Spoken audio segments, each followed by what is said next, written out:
Ayan, record na natin. Yung itutuloy natin nung kahapon, diba? Yung magwi-withdraw ka ng XRP sa Bitget papuntang coin.ph. So ito, open natin yung Bitget,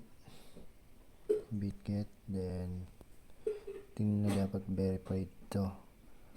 Yan, verified tulad yan, verified. Pag hindi verified yan, hindi makakapag-cash out ng o withdraw or deposit ng ng mga asset. So ito, dito lang home, punta kayo sa asset, tapos click nyo yung XRP, yan, withdraw, yan, XRP, yan, XRP on chain, tapos enter na lang wallet address. Punta kayo ng coin.ph, tapos punta kayo ng, ayan, kita nyo 8.81 yung laman ng coin.ph ko. Punta kayo ng portfolio, tapos deposit, receive crypto, then search nyo yung XRP, Ripple, dapat Ripple. Ayan, Ripple, lalabas ngayon yung XRP address. Yan, copy nyo yung XRP address, tapos punta kayo dito sa Bitget, paste nyo rito yung XRP address. Ngayon, enter an address tag. Kunin nyo yung address tag dito sa coin.ph, copy yung address tag, papunta rito sa Bitget, tapos i-paste nyo dito yung address tag. Ngayon, to make sure na dapat i-double check nyo yung mga number. Yan, XRP address RPWJMMCPM4YN NFVHAZFYMPHBQ and 5FYFDJBZU. Saka yung address tag, importante yan, no? Tulad niya 135067884, yan. Tapos okay na, minimum all, kung ilan yung ilalagay yung XRP, i-withdraw nyo, then withdraw. Kahapon hindi siya ma-withdraw kasi nagpalit ako ng 2FP na setting, kaya hindi siya ma-withdraw. Ngayon ma-withdraw na siguro to dahil nag 24 hours na withdraw. Yun. Yan, tas confirm lang, confirm, then lalabas yung verification code ng email address, tapos ito sa number Bitget 74061940619, tapos yung sa email natin, sa email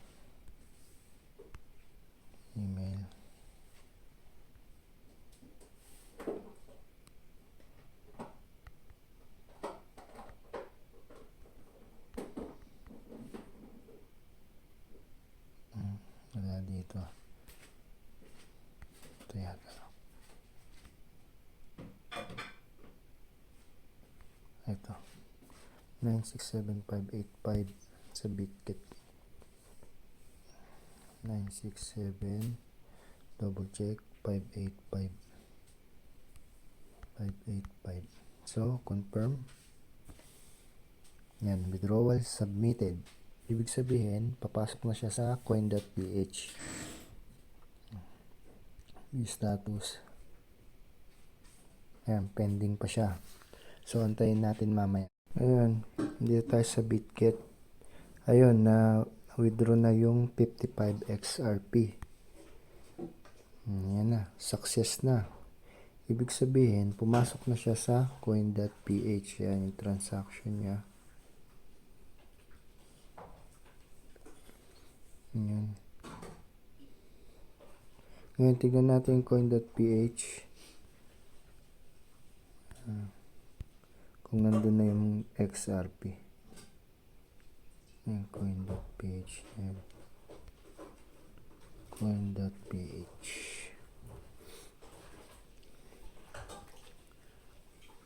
So, yun na. Pumasok na.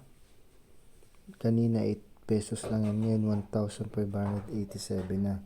Para ma-check natin yung XRP, punta tayong portfolio. Ayun, XRP. Nandito na siya sa XRP, sa coin.ph. Ngayon, sisell naman natin yan papuntang PHP. Sell, ganito lang. Mamax nyo lang kung magkano yan. 1,552. So,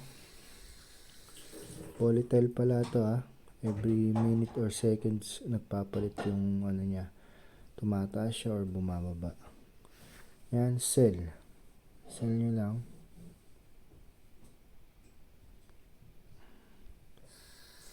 Then ang rate niya per XRP mababa, 28 lang pesos per XRP. Dapat to nasa 30 plus to. Mababa ngayon ng XRP ang palitan natin na nagpalit. Seconds lang yun. 28.25 yan Oh, 0.26. Every 5 seconds papalit siya. Mababa. Papalit na kaya to. Umaangat to ng mga 30 638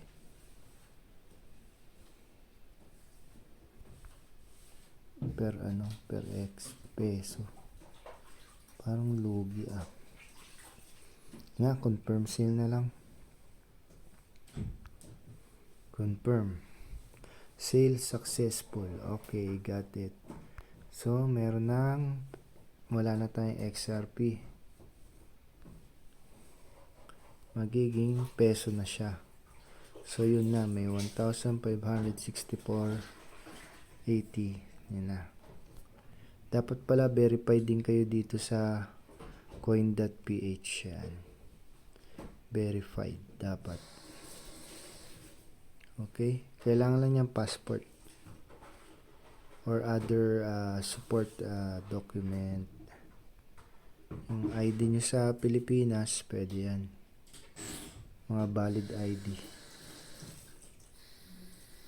So yun lang muna guys, maraming salamat. At yun, na-deposit na